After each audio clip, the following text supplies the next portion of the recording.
ইন্নাল হামদালিল্লাহি ওয়াহদা ওয়াসসালাতু ওয়াসসালামু আলা নাবিয়্যা বা'দা ওয়া আলা আলিহি ওয়া সাহবিহিল মুদারিন লাহু ফিস সিফাতি ওয়াল আমাল ওয়া মান তাবি'াহু ইহতিদা বিহিদায়াতি ইলা ইয়াউমিদ্দিন।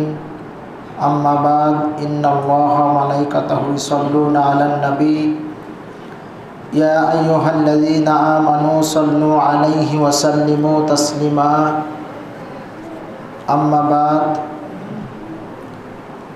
أعوذ بالله من الشيطان الرجيم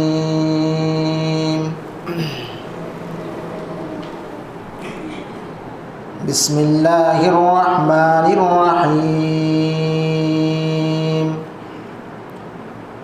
الذين زلنا سعيهم في الحياة الدنيا وهم يحسبون أنهم يحسنون صنعا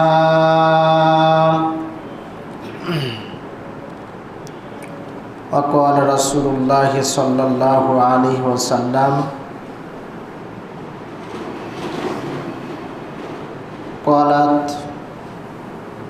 روى عائشة رضي الله تعالى عنها قالت قال رسول الله صلى الله عليه وسلم من أحدث في أمرنا هذا ما ليس فيه فهو رد। সমস্ত প্রশংসা, সমস্ত স্তুতি, সমস্ত শ্রেষ্ঠতা সে মহান আল্লাহ সুবহানাহু ওয়া তাআলার নিমিত্তে, যে আল্লাহ সুবহানাহু ওয়া তাআলা আমাদেরকে সুস্থ শরীরে সালাতুল জুমআ আদায় করার জন্য মসজিদে উপস্থিত করেছেন। সে মহান রবের প্রতি শুকরিয়া আদায় করি। আমরা সবাই বলি আলহামদুলিল্লাহ। দুরূদ এবং তাসলিমাত বর্ষিত হোক সে রাসূলের প্রতি, যাঁর অক্লান্ত পরিশ্রমের বিনিময়ে বিশ্বের প্রত্যেকটি দেশে ইসলামের সুমহান বাণী প্রসারিত হয়েছে, যার মাধ্যমে আল্লাহ সুবহানাহু ওয়া তাআলা আমাদেরকে অন্ধকারের পথ থেকে আলোর পথে দীক্ষিত করেছেন। সেই রাসূলের প্রতি দুরূদ এবং তাসলিমাত বর্ষণ করি। আমরা সবাই বলি সাল্লাল্লাহু আলাইহি ওয়াসাল্লাম। সম্মানিত মুসল্লিবৃন্দ, আজকের আলোচনার বিষয় হচ্ছে শাবান মাসের বর্জনীয় বিষয়সমূহ। গত জুমাতে আমরা আলোচনা শুনেছিলাম শাবান মাসের করণীয় বিষয় নিয়ে, যে শাবান মাসে সারিয়া কর্তৃক কী কী করণীয় রয়েছে। আর এই জুমায় আমরা আলোচনা করব শাবান মাসের বর্জনীয় বিষয়গুলি কি। শাবান মাসের কিছু বর্জনীয় বিষয় রয়েছে, আর সেটা হচ্ছে 15 শাবানকে ঘিরে মানুষ বেশ কিছু ইবাদত করে থাকে, যে ইবাদতগুলি কোরআন এবং সহিহ সুন্নাহ দ্বারা প্রমাণিত নয়। এই জন্য সেই ইবাদতগুলি থেকে মুসলিম হিসাবে আমাদেরকে বিরত থাকতে হবে।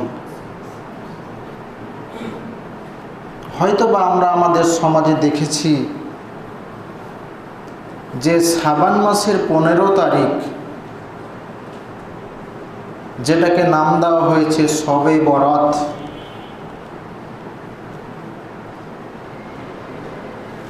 সেই শবে বরাতকে কেন্দ্র করে শাবান মাসের 15 তারিখকে কেন্দ্র করে আমরা অনেক ইবাদত করে থাকি। আমরা এক কথায় বলতে পারি এই ইবাদতগুলি কোরআন এবং সহিহ সুন্নাহ দ্বারা প্রমাণিত নয়, এরপরে আমরা করে থাকি।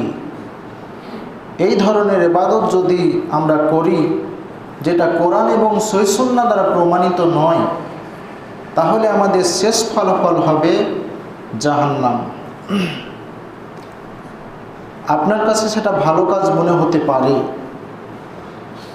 সুন্দর কাজ মনে হতে পারে, সুন্দর আমল মনে হতে পারে, কিন্তু সেটা যদি রাসূল আল্লাহ সুবহানাহু ওয়া তাআলা কর্তৃক বা রাসূল সাল্লাল্লাহু আলাইহি সাল্লাম কর্তৃক অনুমোদিত না হয়, তাহলে আমার বা আপনার শেষ ফলাফল হবে সেটা জাহান্নাম। একটি কথা উল্লেখ করতে চাই, এখানে আমরা একটা শাবান মাসের 15 তারিখের নাম দিয়েছি শবে বরাত।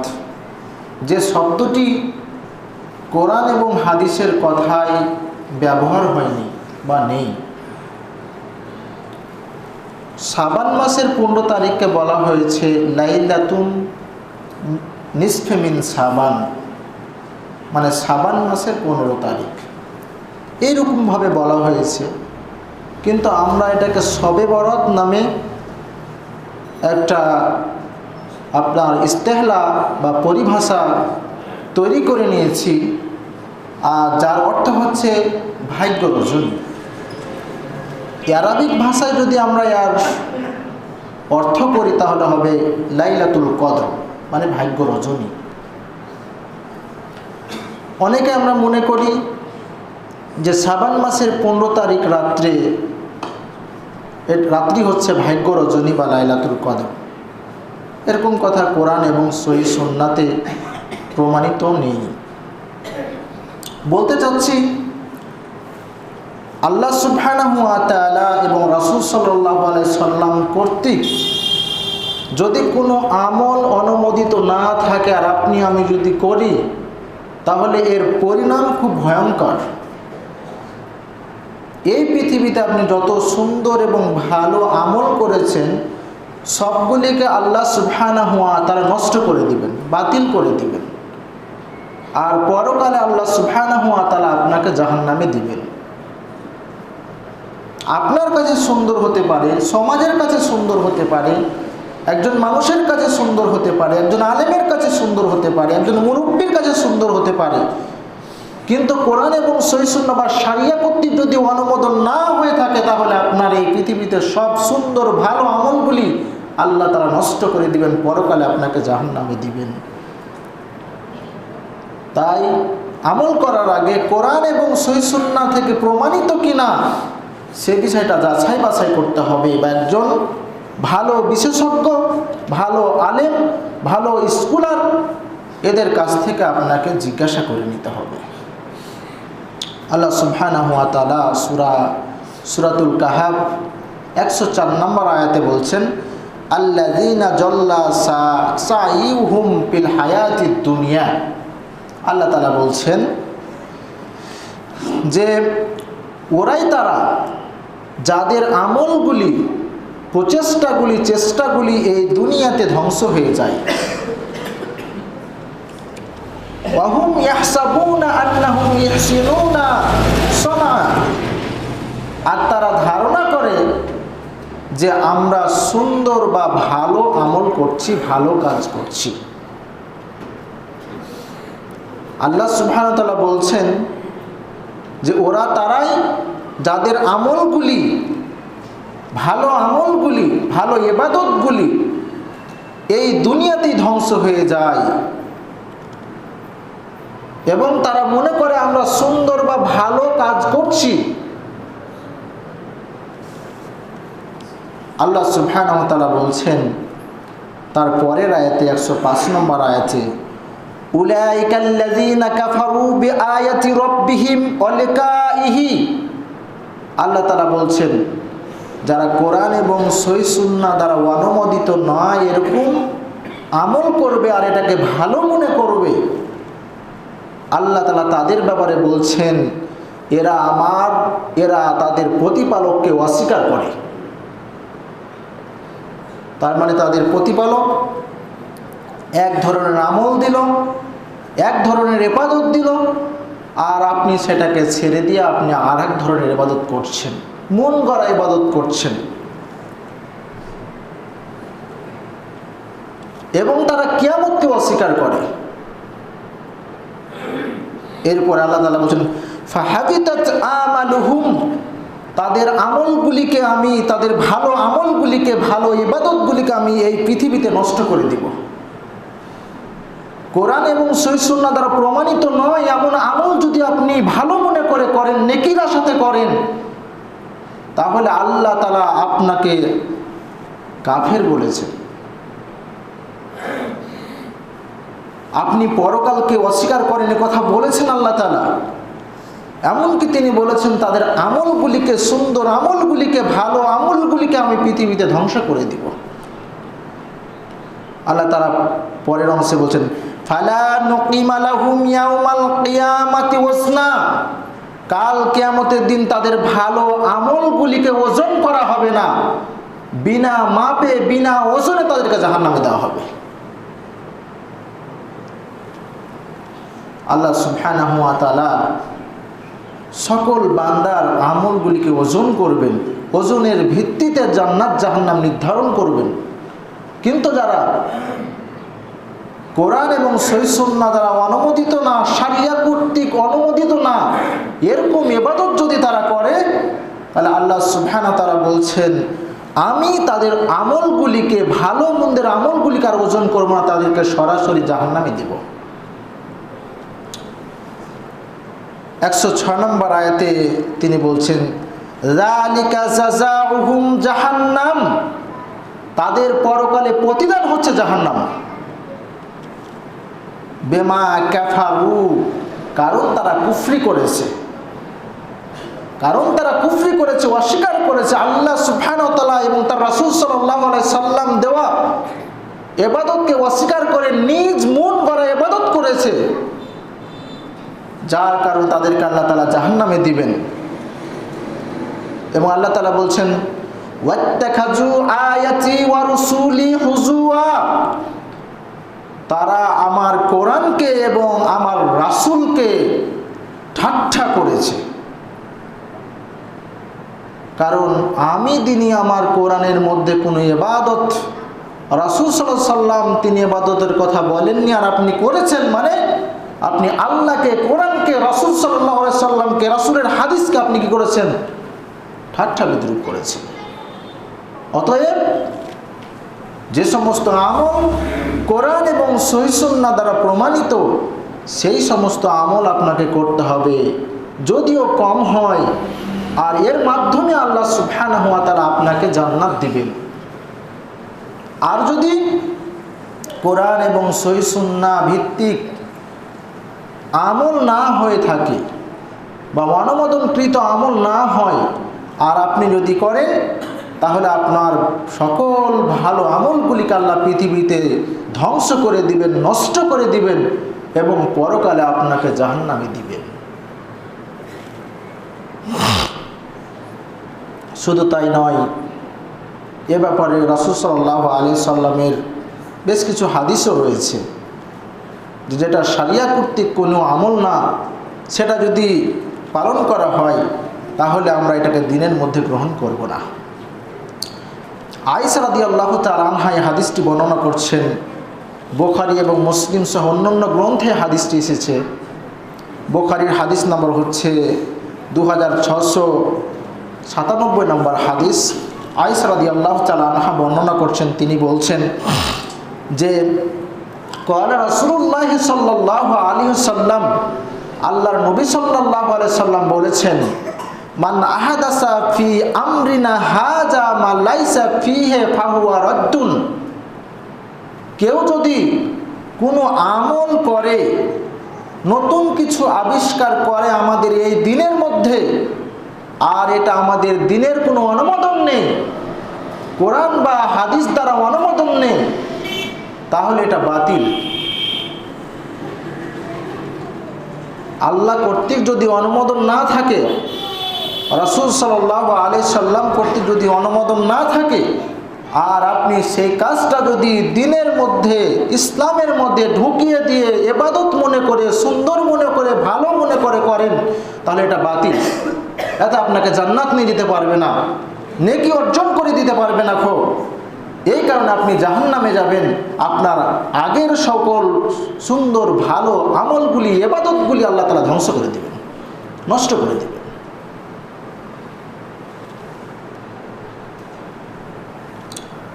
বেশ কিছু কাজ রয়েছে বা বর্জনীয় কাজ রয়েছে শাবান মাসে, আর সেই বর্জনীয় কাজগুলি বা সেই কাজগুলি হয়ে থাকে শাবান মাসের 15 তারিখে। যেমন মসজিদকে আলোকসজ্জা করা হয়।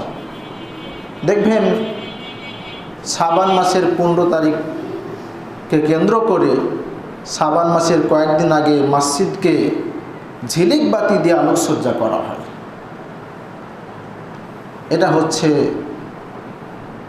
এটা বিদআত। এই ধরনের মসজিদকে আলোকসজ্জা করা, চাকচিক্য করা, এটা হলো বিদআত। এটা নিষিদ্ধ কাজ। এটা আজ থেকে 1400 বছর আগে আল্লাহর নবী সাল্লাল্লাহু আলাইহি সাল্লাম নিষেধ করে গেছেন। ইবনে আব্বাস রাদিয়াল্লাহু তাআলা আনহু থেকে এরকম একটি হাদিস পাওয়া যায় যে মসজিদকে আলোকসজ্জা করা যাবে না। ইবনে আব্বাস রাদিয়াল্লাহু তাআলা আনহু হাদিস বর্ণনা করেছেন, আবু দাউদের হাদিস নম্বর হচ্ছে 450 নম্বর হাদিস। ইবনে আব্বাস রাদিয়াল্লাহু তাআলা আনহু বর্ণনা করছেন, তিনি বলছেন যে রাসূল সাল্লাল্লাহু আলাইহি সাল্লাম বলেছেন, মা উমিরতু বিতাসঈদিল মাসাজিদ, আমি আদিষ্ট হইনি যে মসজিদে আমি আলোকসজ্জা করব, মসজিদকে চাকচিক্য করব, আলোকসজ্জা করব, সুন্দরভাবে সাজাবো, ফুল দিয়ে সাজাবো, এরকম আদেশ আমার কাছে আল্লাহর পক্ষ থেকে আসেনি। কি আল্লাহর নবী সাল্লাল্লাহু আলাইহি ওয়াসাল্লাম বলছেন। কিন্তু আমরা সেটা করি। কিসের জন্য করি? নেকির আশাতে করি। যদি নেকির সাথে করে থাকেন তাহলে বিদআত, যেটা রাসূল সাল্লাল্লাহু আলাইহি ওয়াসাল্লামের যুগে ছিল না, সাহাবীদের যুগে ছিল না, তাবিদের যুগে ছিল না, তাবিদের যুগে ছিল না, কোনো ইমাম এবং মুহাদ্দিস করেননি। এমনকি 4 ইমামের কোনো ইমাম এরভাবে মসজিদকে আলোকসজ্জা করেনি। আপনি যদি করেন তাহলে এটা বিদআতের মধ্যে পড়ে যাবে, আর এই বিদআত আপনাকে জাহান্নামে নিয়ে যাবে। ইবনে আব্বাস রাদিয়াল্লাহু তাআলা আনহু ব্যাখ্যা করছেন যে আল্লাহর নবী সাল্লাল্লাহু আলাইহি ওয়াসাল্লাম এই বক্তব্যের মাধ্যমে, এই হাদিসের মাধ্যমে, এই নিষেধাজ্ঞার মাধ্যমে তিনি বোঝাতে চেয়েছেন, তোমরা ওইভাবে মসজিদকে আলোকসজ্জা করো না যেভাবে ইহুদি এবং খ্রিস্টানেরা তাদের মন্দিরকে আলোকসজ্জা করে। ইবনে আব্বাস রাদিয়াল্লাহু তাআলা আনহু সেই সময় ব্যাখ্যা করেছেন হাদিসের। আর আমরা কি করি? শবে বরাতকে কেন্দ্র করে বা কোনো ইবাদতকে কেন্দ্র করে মসজিদে আলোকসজ্জা করি, মসজিদে বাতি জ্বালাই, অথচ রাসূল সাল্লাল্লাহু আলাইহি ওয়াসাল্লাম নিষেধাজ্ঞা রয়েছে, সাহাবীদের নিষেধাজ্ঞা রয়েছে, ইমাম এবং মুহাদ্দিসদের নিষেধাজ্ঞা রয়েছে, তারপরে আমরা করি। আমরা এত বোকা মুসলিম যে আমরা আমাদের ইবাদতগুলিকে ইহুদি এবং খ্রিস্টানদের মতো, বিজাতিদের মতো, মুশরিকদের মতো আমরা এটা দিনের মধ্যে সীমাবদ্ধ করতে চাই। তারা যেমন বছরে একবার হয়তো বা মন্দিরে গিয়ে তারা উপাসনা করে বা বিভিন্ন ডের মাধ্যমে তাদের ধর্মকে সীমাবদ্ধ করে ফেলেছে, সেই রকমভাবে আমরা মুসলিম জাতি আমাদের ধর্মকে, আমাদের ইবাদতগুলিকে কিছু ডের মধ্যে, কিছু দিনের মধ্যে আমরা সীমাবদ্ধ করে দিতে চাই। ইসলাম এসেছে দৈনন্দিন জীবনের জন্য। শবে বরাত আসবে, আপনি ইবাদত করবেন, লাইলাতুল কদর আসবে, ইবাদত করবেন, জুমার দিন আসবে, আপনি সালাত আদায় করবেন, এরকম না। ইসলাম হচ্ছে দৈনন্দিন জীবনে ইবাদত করার নাম। এখানে আপনি সীমাবদ্ধ করতে পারবেন না। আমরা দেখি যে আমাদের কবরস্থানগুলিকে আলোকসজ্জা করা হয়, সুন্দরভাবে সাজানো হয়, এবং মাজারগুলিকে তো আগে থেকেই সাজানো হয়। সেই সময় বা আপনার শাবান মাসের 15 তারিখে আরও জাঁকজমকপূর্ণ করে সাজানো হয়।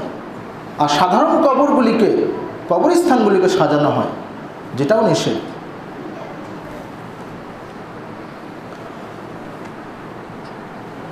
ইবনে আব্বাস রাদিয়াল্লাহু তাআলা আনহু বর্ণনা করছেন, তিনি বলছেন যে লাআনা রাসূলুল্লাহ সাল্লাল্লাহু আলাইহি সাল্লাম জাইরাতিল কুবুর, আল্লাহর নবী সাল্লাল্লাহু আলাইহি ওয়াসাল্লাম লানত করেছেন, অভিশাপ দিয়েছেন ওই সমস্ত মেয়ের উপরে যারা কবর জিয়ারত করতে যায়। এই হাদিস থেকে এটাই প্রমাণিত হয় যে মেয়েরা কবর জিয়ারত করতে যেতে পারবে না। কেন যেতে পারবে না? তাদের মনটা নরম, তারা ওখানে কান্নাকাটি করবে, ব্লাপ করবে,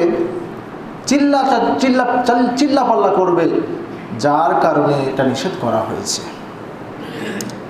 এরপরে তিনি বলছেন ওয়াল মুত্তাকিদিনা আলাইহাল মাসাজিদ, তোমরা কবরকে মসজিদের বা সাজদার স্থান বানিয়ে নিও না। কবরের উপরে মসজিদ বা সাজদার স্থান বানিয়ে নিও না। দেখবেন আমাদের সমাজে, আমাদের দেশে, আমাদের রাষ্ট্রে অনেক জায়গাতে দেখবেন যে মাজারে মানুষ সিজদা করছে। মাজারকে, কবরকে আপনার সাজদার স্থান বানিয়ে নিয়েছে, যেটা আমাদের জন্য হারাম। একমাত্র সিজদা পাওয়ার মালিক হচ্ছে আল্লাহ সুবহানাহু ওয়া তাআলা। এরপরে তিনি বলছেন আসুরুজ, তোমরা কবরকে বা কবরস্থানকে তোমরা আলোকসজ্জা করিও না, তোমরা কবরে বাতি জ্বালাইও না। অথচ আমরা শবে বরাত মুসলিম হিসাবে, মুসলিম হয়ে শবে বরাতের দিন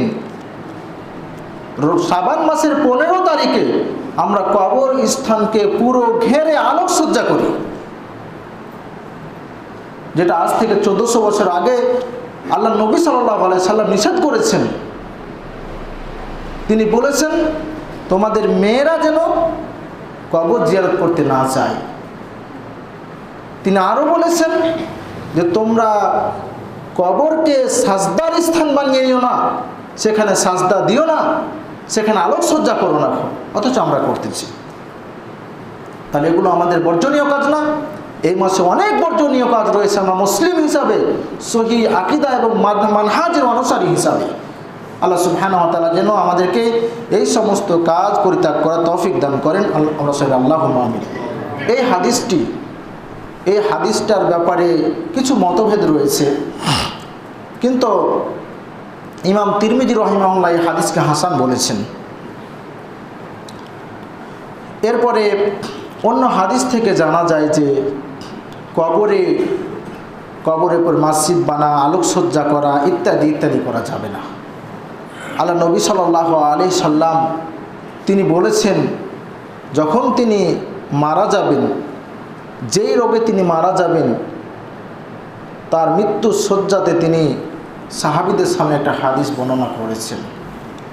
তিনি ভয় করতেন যে আমার মৃত্যুর পরে আমার কবরে মানুষ সিজদা দিবে, আমার কবরকে মসজিদ বানিয়ে নিবে, সিজদার স্থান বানিয়ে নিবে, সম্মানের জায়গা বানিয়ে নিবে, এটা ভয় করতেন।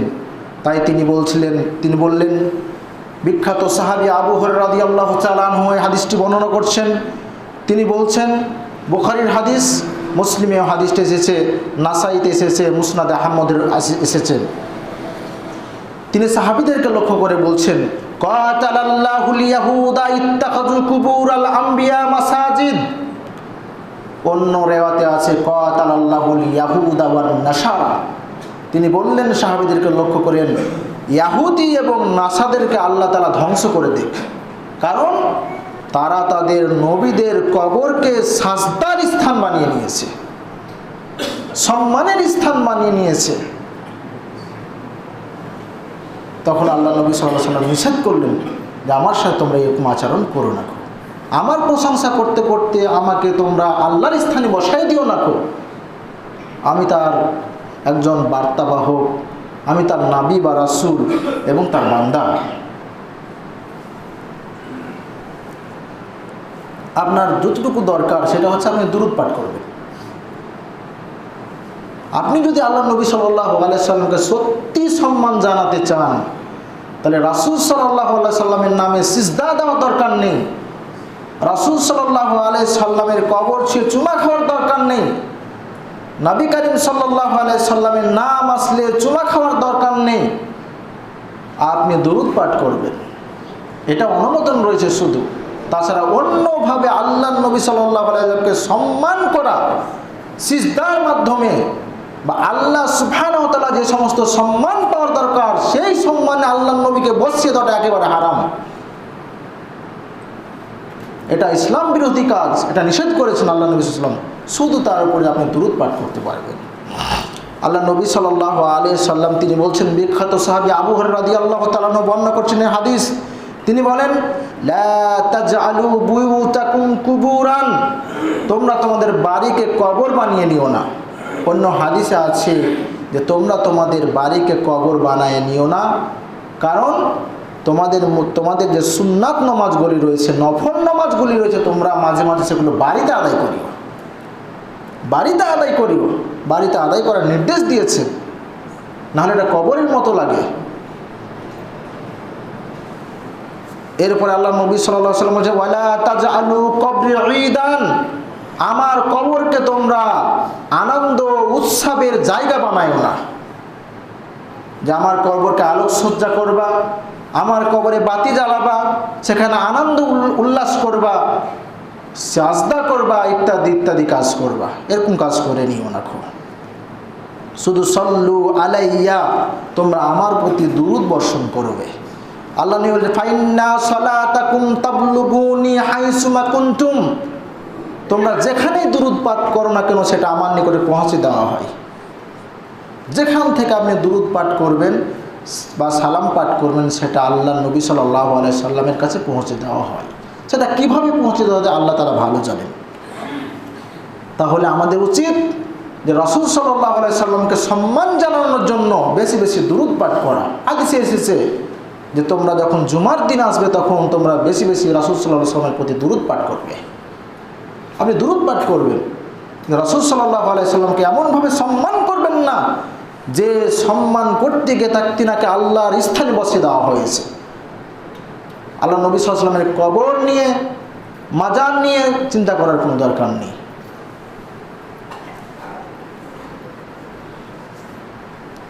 আমরা দেখি আরেকটি কাজ হয়, শাবান মাসের 15 তারিখে রাত্রে কী করা হয়, ইবাদত করা হয়, সালাত আদায় করা হয়। অনেক সালাত আদায় করে, 12 রাকাত, 20 রাকাত, 30 রাকাত, 40 রাকাত, যে যত পারে সালাত আদায় করে, আর দিনে আবার সিয়াম পালন করে। এই হাদিস, এটা হাদিস দ্বারা প্রমাণিত নয়। একটা হাদিস পেশ করতে দেখা দেই, সে হাদিসটাও আমি খুঁজে বের করেছি। এই হাদিসটা সকল মুহাদ্দিসিন ইকরামের নিকটে জাল, বানোয়াট হাদিস। আল্লাহর নবী সাল্লাল্লাহু আলাইহি সাল্লামের হাদিসটাকে বানানো হয়েছে, আল্লাহর নবী সাল্লাল্লাহু আলাইহি সাল্লামের নামে হাদিস বানানো হয়েছে। হাদিসটা আমি বলে দিচ্ছি। এখানে বর্ণনা করছেন আলী রাদিয়াল্লাহু তাআলা আনহু। তিনি বলছেন যে রাসূল সাল্লাল্লাহু আলাইহি সাল্লাম বলেছেন, না কি বলেছেন, এটা জাল হাদিস। সেটা হচ্ছে যে কায়নাত লাইলাতুন নিসফি মিন শাবান, যখন শাবানের অর্ধেক আসবে, মানে 15 তারিখ আসবে, আল্লাহ নবী সাল্লাল্লাহু আলাইহি ওয়াসাল্লাম বলছেন, ফাকুমু লাইলাহা ওয়া সুমু ইয়াওমাহা, তোমরা রাত্রে সালাত আদায় করো এবং দিনে সিয়াম পালন করো। এরকম একটা হাদিস তারা পেশ করে থাকে শবে বরাত পালন করার সপক্ষে। এরপরে হাদিসে আরও অংশ আছে, ইন্নাল্লাহা তাআলা ইয়ানজিলু ফীহি লিগুরুবিস শামসি ওয়া ইলা সামাই দুনিয়া, আল্লাহ তাআলা সেই দিন সূর্য ডুবার সাথে সাথে দুনিয়ার আসমানে নেমে আসেন। নাউযুবিল্লাহি মিন যালিক। আল্লাহ তাআলা শেষ রাত্রে সহিহ হাদিস দ্বারা, একাধিক সহিহ হাদিস দ্বারা প্রমাণিত, আল্লাহ সুবহানাহু ওয়া তাআলা শেষ রাতে দুনিয়ার আসমানে নেমে আসে। এই হাদিস বানানো হয়েছে। তাহলে এই যে ইবাদত করা হয়, রাত্রে সালাত আদায় করা হয়, দিনে সিয়াম পালন করা হয়, এটা যাবে না। আপনি নির্দিষ্ট দিনে সিয়াম পালন করবেন কেন? একাধিক হাদিস রয়েছে শাবান মাসে একাধিক আল্লাহ নবী সাল্লাল্লাহু আলাইহি সাল্লাম সিয়াম পালন করতেন, সেটা 1 তারিখে করতেন, 2 তারিখে করতেন, 3 তারিখে করতেন। আপনি কেন নির্দিষ্ট দিনে একটাই সিয়াম পালন করবেন? একটাই সিয়াম পালন করার তো মানে কি হারাম? আল্লাহ নবী 2টা পালন করতে বলেন, আপনি একটা করতেছেন, এটাই তো আপনার মানে কি হারামি কাজ। আপনাকে বুঝতে হবে যে আমাদের সমাজে কোরআন এবং সহিহ সুন্নাহর বিপরীতে অনেক কাজ রয়েছে, অনেক ইবাদত রয়েছে, সেখান থেকে আপনাকে বের হয়ে আসতে হবে, নাহলে এই কাজগুলি, এই ইবাদতগুলি আপনাকে জাহান্নামে নিয়ে যাবেন। শাবান মাসের 15 তারিখ আসলেই কবর জিয়ারত করে। দেখবেন শাবান মাসের 15 তারিখ আসার আগেই দেখবেন যে পুরো গোরস্থানকে আলোকসজ্জা করা হয়েছে, বাতিতে সাজানো হয়েছে। এরপরে সেই রাত্রে ইবাদত করে, ইবাদত করতে করতে গিয়ে অনেক মানুষ, সকল মানুষ মসজিদ থেকে বের হয়ে যে কবর জিয়ারত করে। সেই দিন কবর জিয়ারত করতে হবে কে কইল? কবর তো জিয়ারত আল্লাহ নবী সাল্লাল্লাহু আলাইহি ওয়াসাল্লাম যখনই ইচ্ছা তখন করতে যেতেন। উসমান রাদিয়াল্লাহু তাআলা আনহুর মানে বর্ণনা অনুযায়ী পাওয়া যায় যে তিনি যখনই কবরের পাশ দিয়ে যেতেন, যে কোনো মুহূর্তে তিনি মানে দাঁড়িয়ে যেতেন এবং ওখানে কবর জিয়ারত করতেন এবং কান্নাকাটি করতেন। তিনার দাড়ি মোবারক ভিজে যেতেন। তা আপনি কেন একটা দিন, বছরে একটা দিন কেন কবর জিয়ারত করছেন? অনেকে আমরা দেখি যে কিছু মানুষ আছে শুধু শুক্রবারের দিন কবর জিয়ারত করে। এটাও একটা বিদআত, এটাও একটা বিদআত। আপনি কোনো নির্দিষ্ট দিনে প্রত্যেক দিন কবর জিয়ারত করতে পারবেন না, এটা ঠিক না। এখানে আয়েশা রাদিয়াল্লাহু তাআলা আনহা থেকে একটা হাদিস বর্ণনা করেন যে আল্লাহ নবী সাল্লাল্লাহু আলাইহি ওয়াসাল্লামের পাশে আমি শুয়েছিলাম, হঠাৎ দেখছি যে মানে আল্লাহ নবী নেই।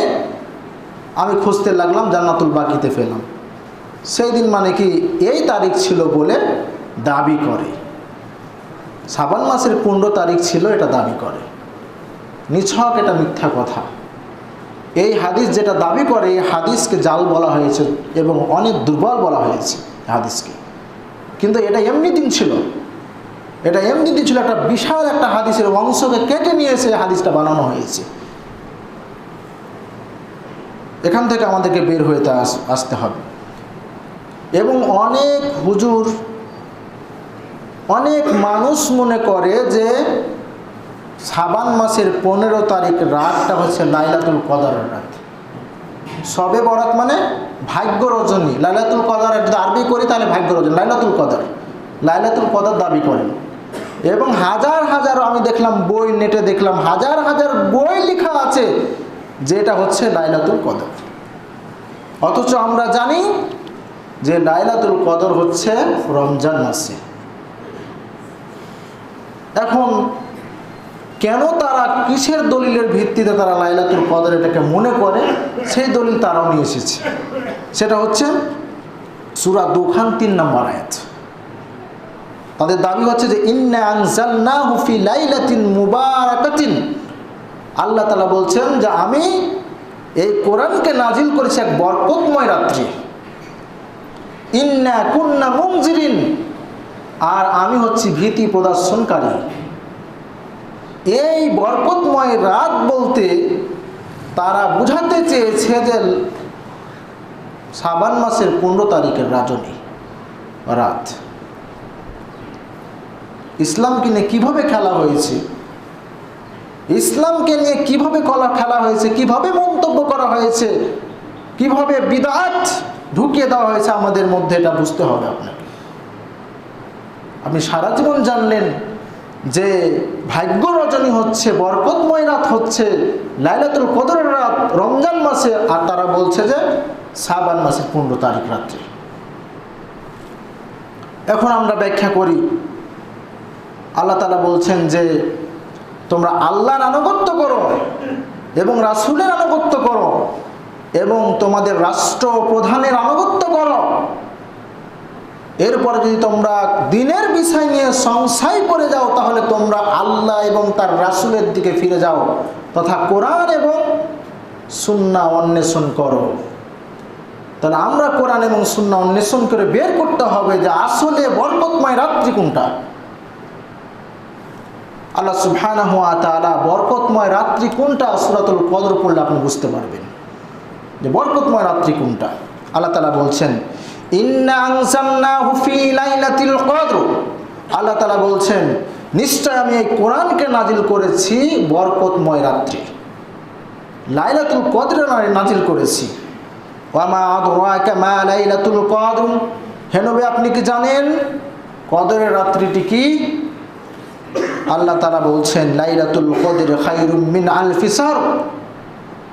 এই বরকতময় রাত্রিটি হচ্ছে, কদরের রাত্রিটি হচ্ছে 1000 মাসের চাইতে উত্তম।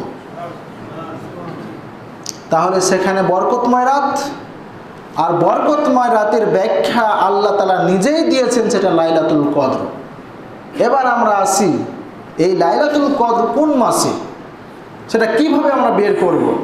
আসলে কি শাবান মাসের 15 তারিখ, না আপনার রমজান মাসের 21, 23, 25, 27, 29 দিনে, এই তারিখগুলিতে আমরা কিভাবে বের করব? আল্লাহ সুবহানাহু ওয়া তাআলা কোন মাসে কোরআন নাজিল করেছে এবং কোন মাসে বরকতময় রাত রয়েছে সে কথা আল্লাহ তাআলা নিজেই বলেছেন। আল্লাহ সুবহানাহু ওয়া তাআলা সূরা বাকারার 185 নম্বর আয়াতে বলছেন শাহরু রমাদান আল্লাযী উনজিলা ফীহিল কুরআন হুদাল লিন-নাস। তিনি বলছেন আমি এই কোরআনকে নাজিল করেছি রমজান মাসে মানুষের হেদায়েতের জন্য। তাহলে কোরআন নাজিল করেছেন বরকতময় রাতে, কিন্তু মাসটা কি ছিল? আল্লাহ তাআলা বলছেন রমজান মাস ছিল। তাহলে আপনি বলছেন শাবান মাস, তাহলে আল্লাহ তাআলার বিরুদ্ধে অবস্থান নেওয়া হলো। আর আপনি যদি এটাকে লাইলাতুল কদর মনে করে আপনি এটাকে এই মাসে এই দিনে ইবাদত করেন, তাহলে আপনি আল্লাহ এবং তার রাসূল সাল্লাল্লাহু আলাইহি সাল্লামের বিরুদ্ধে অবস্থান নিলেন না। আর তাই যদি হয় তাহলে আপনাকে জাহান্নামে যেতে হবে, আপনার আমল সমূহ আল্লাহ তাআলা নষ্ট করে দিবেন। স্পষ্টভাবে আল্লাহ তাআলা বললেন যে তোমাদের আমলগুলিকে আমি ধ্বংস করে দেব, তোমাদের আমল আমি কি করব না, ওজন করবো না, এবং সর্বোপরি আমি তোমাদেরকে জাহান্নামে দেব।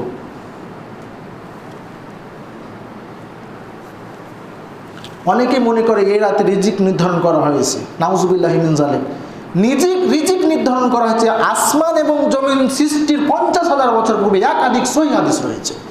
এই রাতে কীভাবে মানে কি আপনার রিজিক নির্ধারণ করা হয় আপনার বুঝতে হবে।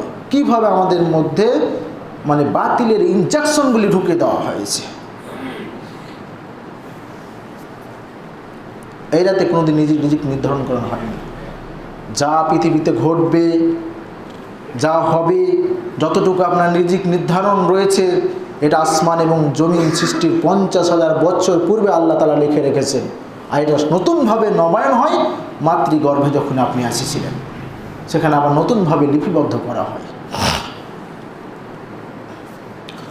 এই রাতে হালুয়া রুটি খাওয়া হয়। হালুয়া রুটি খাই, বেশি করে বানাই এবং বাড়িতে বাড়িতে আত্মীয় স্বজনদেরকে দিই। কেন দেই? বইয়ে লেখা আছে কেন দিই আমরা, কেন খাই তার উত্তর দেওয়া আছে। নেকি পাওয়ার জন্য দিই। আর খাই কেন? আল্লাহর নবী সাল্লাল্লাহু আলাইহি সাল্লাম উহুদ যুদ্ধে দান্দান মুবারক শহীদ হয়েছিলেন, আর তিনি কড়া খাবার খেতে পাচ্ছিলেন না, তার কারণ তিনি নরম খাবার খেতেন, হালুয়া রুটি খেয়েছিলেন। আর সেটা ছিল শাবান মাসের 15 তারিখে। আপনি এখন চিন্তা করেন, আপনি আমাকে বলি, আপনাকে রাসূল সাল্লাল্লাহু আলাইহি সাল্লামের যুগ থেকে নিয়ে আজ পর্যন্ত কোনো মুহাদ্দিস বলতে পারবে না যে শাবান মাসের 15 তারিখে আপনার উহুদ যুদ্ধ হয়েছিল। উহুদ যুদ্ধ কখন হয়েছিল? উহুদ যুদ্ধ হয়েছিল শাওয়াল মাসের 7 তারিখ, দ্বিতীয় হিজরি শাওয়াল মাসের 7 তারিখ শনিবার সকালবেলাতে হয়েছিল। তাহলে 2 মাস আগে কিভাবে জানতে পারলো, শাবান মাসে জানতে পারলো যে আল্লাহ নবী সাল্লাল্লাহু আলাইহি সাল্লামের দাঁত ভেঙে গেছে, এখন হালুয়া রুটি খেতে হবে। এবাদত করছে, দেখেন এবাদত করছে শাবান মাসের 15 তারিখে, এবাদতটা করছে শাবান মাসের 15 তারিখে, মানে হালুয়া রুটি খাচ্ছে শাবান মাসের 15 তারিখে। আর যুদ্ধ হচ্ছে শাওয়াল মাসে, মানে প্রায় 2 মাস পর, শাওয়াল মাসের 7 তারিখ তৃতীয় হিজরি শনিবার সকালে। কি হাস্যকর বিষয়, কিভাবে ইনজেকশন দেওয়া হয়েছে ইসলামের মধ্যে, আর সেটাকে আমি আপনি ইসলাম মনে করে, ধর্ম মনে করে সেটা পালন করতেছি। আল্লাহ নবী সাল্লাল্লাহু আলাইহি, সত্যি আমি 1 মিনিটের মধ্যে মেনে নিচ্ছি যে আল্লাহ নবী সাল্লাল্লাহু আলাইহি সাল্লামের মনে করেন দান্দা মোর শহীদ হয়েছিল, তিনি হালুয়া রুটি খেয়েছিলেন, নরম খাবার খেয়েছিলেন, তাই আমাদেরকে খেতে হবে? আমাদেরকে খেতে হবে? মনে করেন আপনাকে একটা উদাহরণ দিই, যে আপনার বাবা এখান থেকে যাচ্ছিল নিউ মার্কেট, প্রতিমধ্যে মানে কি হয়েছে, অ্যাক্সিডেন্ট হয়ে গেছে, পা ভেঙে গেছে। আপনার বাবাকে চিকিৎসা করার পর বাসা নিয়ে এসেছেন, 2টা লাঠি দিয়েছেন, আপনার বাবা লাঠি ধরে ধরে হাঁটছে। এখন আপনার বাবার সম্মানে আপনিও কি করছেন, 2টা লাঠি নিয়ে আপনি হাঁটছেন। আপনার বাবা আপনাকে জিন্দা রাখবে? জিন্দা রাখবে? তো আল্লাহ নবী সাল্লাল্লাহু আলাইহি ওয়াসাল্লাম ব্যথার কারণে যদি খেয়ে থাকে, তাহলে এটা শরীয়ত কিভাবে হয়? আল্লাহ নবী খেতে বলেছেন নাকি? আপনি এটা কিসের সম্মান বোঝাচ্ছেন? আপনি ন্যাংরা বাবাকে যেমন অপমান করছেন, তেমন আল্লাহ নবী সাল্লাল্লাহু আলাইহি সাল্লামকে অপমান করতেছেন। আপনি বুঝতে পারছেন? এটা হাস্যকর না যে আল্লাহ নবী সাল্লাল্লাহু আলাইহি সাল্লাম খেয়েছে, তাই আমাদেরকে খেতে হবে? যা হোক, তবে একটা হাদিস রয়েছে যে শাবান মাসে আপনার আল্লাহ সুবহানাহু ওয়া তাআলার নিকটে সকল আমল পেশ করা হয়, ভালো মন্দের সকল আমল রিপোর্ট পেশ করা হয়। শাবান মাস যেদিন শেষ হয়ে যায়, শাবান মাসের 15 তারিখের দিন রিপোর্ট সম্পন্ন সুনান মানে কি জমা দেওয়া শেষ হয়ে যায়। তখন আল্লাহ তাআলা শয়তানকে নিরাশ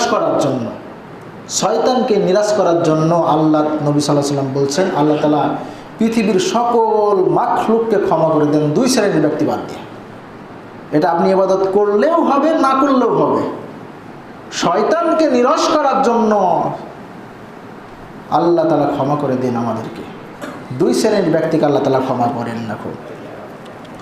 আবু মুসা আল-আশআরী রাদিয়াল্লাহু তাআলা আনহু হাদিসটি বর্ণনা করছেন। এই হাদিসকে আলবানী রাহিমাহুল্লাহ মানে হাসান বলেছেন, সহিহ না হাসান বলেছেন। তিনি বলছেন, ইন্নাল্লাহা তাআলা লা ইয়াত্তালিউ ফি লাইলাতিন নিসফি মিন শাবান, আল্লাহ তাআলা নিসফে শাবানের দিন বান্দাদের দিকে লক্ষ্য করেন। এরপরে ফায়াগফিরু জামিউ খালকিহি, আল্লাহ তাআলা সকল সৃষ্টিকে তিনি ক্ষমা করে দেন।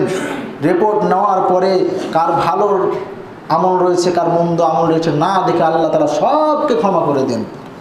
এরপরে তিনি বলছেন ইল্লা লিল মুশরিকিন, তবে কোনো মুশরিককে আল্লাহ তাআলা ক্ষমা করেন না। এরপরে তিনি বলছেন ওয়া মুসাহিন, কোনো হিংসুককে আল্লাহ তাআলা ক্ষমা করেন না। হিংসুককে আল্লাহ তাআলা, হিংসুক এবং মুশরিক ব্যতীত আল্লাহ তাআলা সকলকে ক্ষমা করে দেন।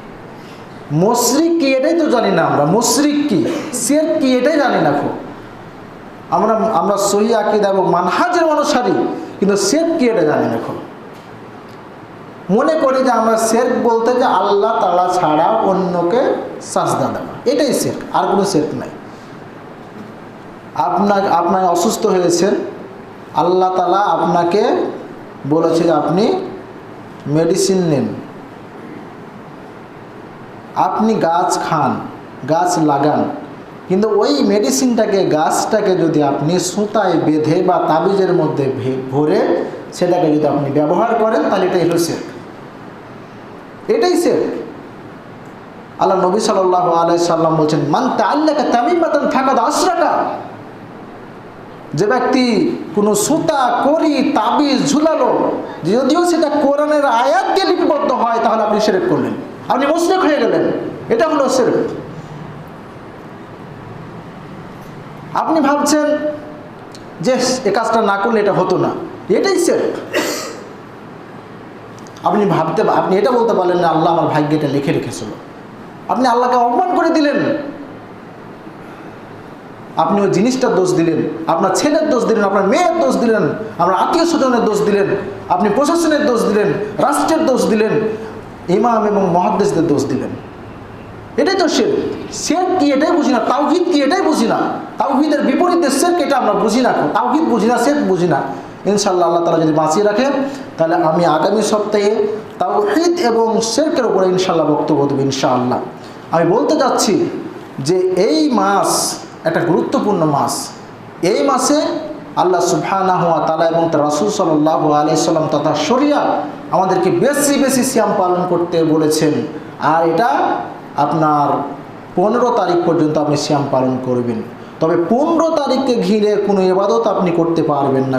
যদি করেন তাহলে এটা বিদআত হয়ে যাবে, এটা আল্লাহ এবং তার রাসূলের বিরুদ্ধে অবস্থান হয়ে যাবে, যার কারণে আপনি জাহান্নামে চলে যাবেন। আল্লাহ নবী সাল্লাল্লাহু আলাইহি সাল্লাম কাল কিয়ামতের দিন যখন মানুষ পানি পানি করে চিল্লাবে, ওই সময়তে আল্লাহ তাআলা অনুমতি দিবে তোমার উম্মতদেরকে, তোমার বান্দাদেরকে, তোমার উম্মতদেরকে কি করো, তুমি হাউজে কাউসার থেকে পানি পান করাও। আল্লাহ নবী সাল্লাল্লাহু আলাইহি সাল্লাম তখন পানি পান করাবেন। এর মধ্যে আপনার মুগুর হাতে নিয়ে কিছু ফেরেশতা উপস্থিত হয়ে কিছু আল্লাহ নবী সাল্লাল্লাহু আলাইহি সাল্লামের উম্মতকে লাঠি পিটা করে, মুগুর পিটা করে হাঁকিয়ে দিবে। আল্লাহ নবী বলেন, কেন আমার উম্মতকে হাঁকানো হচ্ছে? আমাকে তো অনুমতি দেওয়া হয়েছে। আল্লাহ নবী সাল্লাল্লাহু আলাইহি সাল্লামকে বলবেন, তুমি জানো না তোমার মৃত্যুর পরে তোমার আল্লাহ কর্তৃক ইবাদত এবং তোমার কর্তৃক ইবাদত বাদ দিয়ে তারা অন্য ইবাদত করেছে, নিজের মন গড়া ইবাদত করেছে, তারা বিদআত করেছে, যার কারণে আমি তাদেরকে তাড়িয়ে দেব। আল্লাহ নবী সাল্লাল্লাহু আলাইহি সাল্লাম রাগে চেহারা লাল হয়ে বলে, সুকান সুকান, তোমরা দূর হয়ে যাও, তোমরা দূর হয়ে যাও। তাদেরকে মুগুর মারার জন্য বলা হবে। আল্লাহ নবী তখন আর কমল হৃদয়ের মানুষ থাকবে না, তিনি মারতে বলবেন।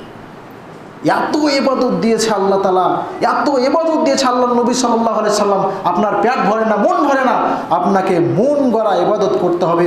আল্লাহ সুবহানাহু ওয়া তাআলা যেন আমাদেরকে কোরআন এবং সহিহ সুন্নাহ অনুযায়ী তাআলা তৌফিক দান করেন। আল্লাহ আমিন।